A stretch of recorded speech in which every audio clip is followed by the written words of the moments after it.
Hi everybody, Matthew Turnage here. Usually when I do new acquisition videos, I focus on vinyl that I've bought. I'll often show at least a few CDs that I've gotten here and there, but I just don't get around to showing a lot of my CDs for whatever reason. So I thought today I'd do a video focused on CD purchases because I do buy a lot of CDs in addition to vinyl. So I'll just run through them real quick. Now I have done recently some videos showing my exploration of Bob Dylan's catalog. If you've seen those, you know I've gotten all those on CD. So I'm not going to cover any of my Bob Dylan purchases in this video and just focus on some other stuff. I'll start off with some Beatles related CDs. They're all Paul McCartney CDs. My local record store recently got in a bunch of old Paul McCartney CDs, including some from the Paul McCartney archive, or excuse me, the Paul McCartney collection series. And I didn't have any of those versions of the CDs. The ones that I have are either like, older US pressings or, Paul McCartney archive series CDs. So I thought I'd pick up a few of these. I've gotten 3 of them. First up, Press to Play, and this was the one that I really sort of needed because I did not have on CD Spies Like Us. So this was the only one they had that had any bonus tracks I didn't already have. So I wanted to grab that first. And then on a later trip, I decided to also pick up London Town and Back to the Egg. And with those, I have all the bonus tracks on other CDs. In fact, the US version of Back to the Egg I've got has the exact same bonus tracks as the Paul McCartney collection version. But still, I thought it'd be fun to have, kind of help scratch my itch waiting for them to announce an archive collection of London Town and Back to the Egg. Next up, I've talked in other videos about taking a deep dive into the Beach Boys, so I've got a few Beach Boys related CDs here. First up is Brian Wilson Presents Smile. I mentioned in another Beach Boys video I'd gotten the Beach Boys Smiley Smile and was thinking about following through the sort of the Smile saga as it was released. And so Brian Wilson's version of Smile would have been next. In terms of the Smile chronology, I still haven't gotten the Beach Boys Smile box set. But I enjoyed this. It was interesting hearing Brian with his own band doing, a couple of songs that I am familiar with from the Beach Boys, like Heroes and Villains, Surf's Up,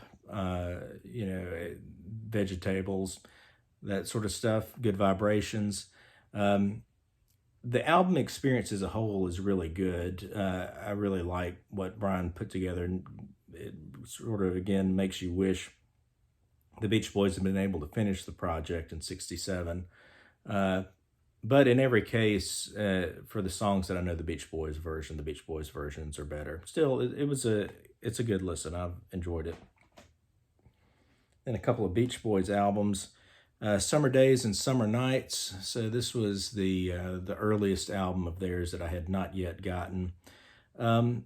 It's good. I mean, of course, it's got California Girls, Help Me Rhonda on it. I mean, those are great songs. The first 3 or 4 songs to me, though, it's taken me a little while to get into them. In terms of the production, the arranging of the music and the vocals, of course, it is top notch. You definitely see where Brian is headed as he's moving towards Pet Sounds. But stuff like Amusement Parks USA, Salt Lake City, the lyrical content and stuff doesn't really grab me, to be honest. But it's a good album, and I've enjoyed listening to it, and I want to keep listening to it. It may continue to grow on me even more. And then one last Beach Boys album, 1967, Sunshine Tomorrow. Speaking of Smiley Smile, if you're not familiar with this release, it's a 2-disc set. The second disc has a lot of session recordings from the Smiley Smile album, plus it's got the unreleased Late in Hawaii live album, some other live tracks from '67. But I really got it for the first disc, which has a remastered version of the Wild Honey album, plus a lot of tracks from the Wild Honey sessions, some live stuff.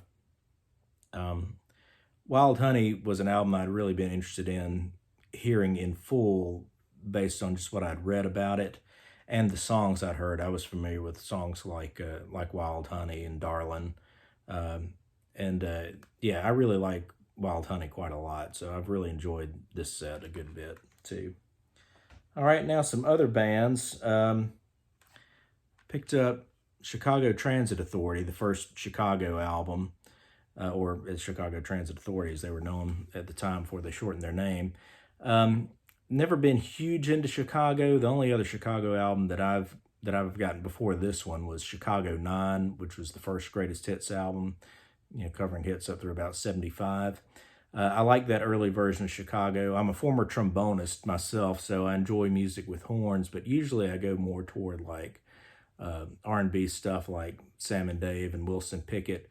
Chicago, like I said, I liked some songs of theirs, but they were always a little bit more on the jazz end to me, which I'm not as big on jazz.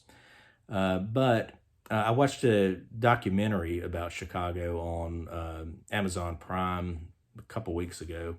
I thought, and I really want to try a few more of the early albums at least. So I picked this up, and I've really been enjoying it, listening to it. I knew that Terry Kath was a really good guitarist, but getting to hear a full album of his work has really been enjoyable. And they've got some good songwriters, some good voices in the band too. So I'll probably get at least a couple. I'll probably at least get Chicago 2 and maybe a couple more of the early albums on them. Next up, a couple of recent releases that were archive releases for these two bands. I got this is Kiss Off the Soundboard, live in Virginia Beach, July 25th, 2004.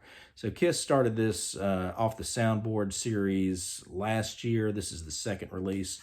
The first one was Tokyo 2001 and featured that short-lived lineup with Ace Frehley and Eric Singer together in the band. That release I enjoyed quite a lot, and I'd been excited about this series when it was announced.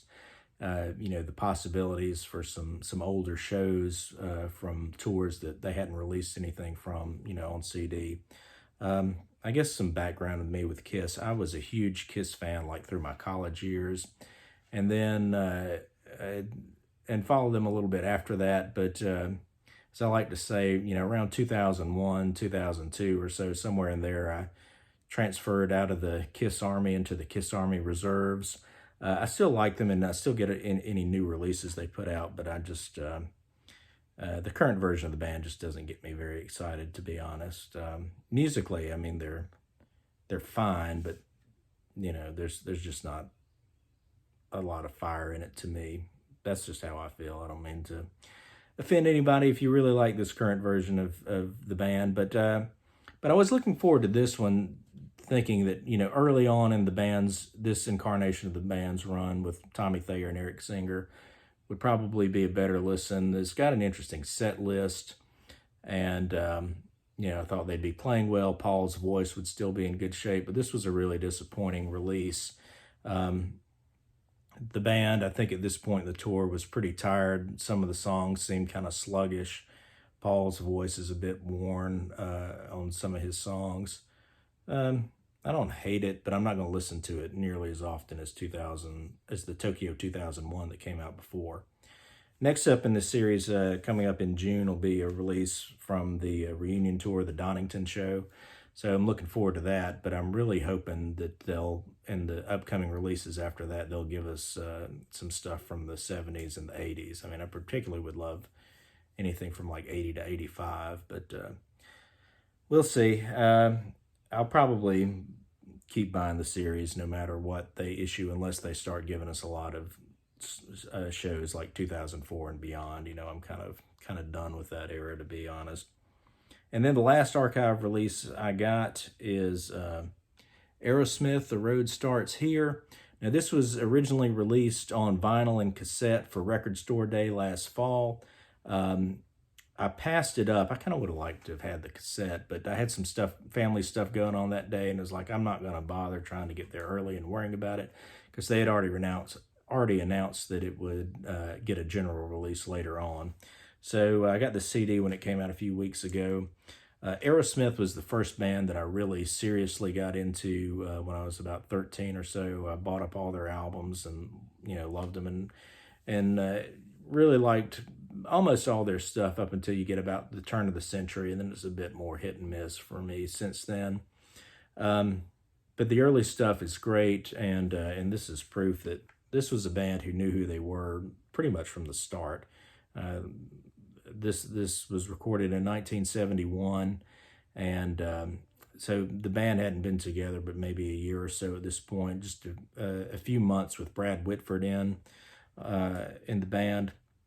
They do a lot of stuff that ended up on the first album, but it's early version, so there's different lyrics and a lot of fun things, like at the end of Dream On, they segue into the piano lick that they later used for the song You See Me Crying on Toys in the Attic. But it's a great look at this band early on, and how much of their sound that they already had together, even as they were still developing the songwriting. But there's a lot of great stuff on this one. If you like early Aerosmith, 70s Aerosmith, definitely pick this up. I'm hoping that they'll keep the archive series going for Aerosmith with some interesting releases from their vault. I'm sure they've got a lot of great stuff out there. And, I'd love some more live stuff with them too, from the 70s and 80s and even into the 90s. I've seen Aerosmith 3 times. The last time was 2002, but they always put on a great show whenever I went to see them. So any further live releases would certainly be welcome. So there's my CD purchases that I've gotten recently. Mostly some non-Beatles stuff to kind of show you some different things that I'm listening to these days. But anyway, if you have any thoughts or recommendations, love to hear them in the comments. Thanks for watching.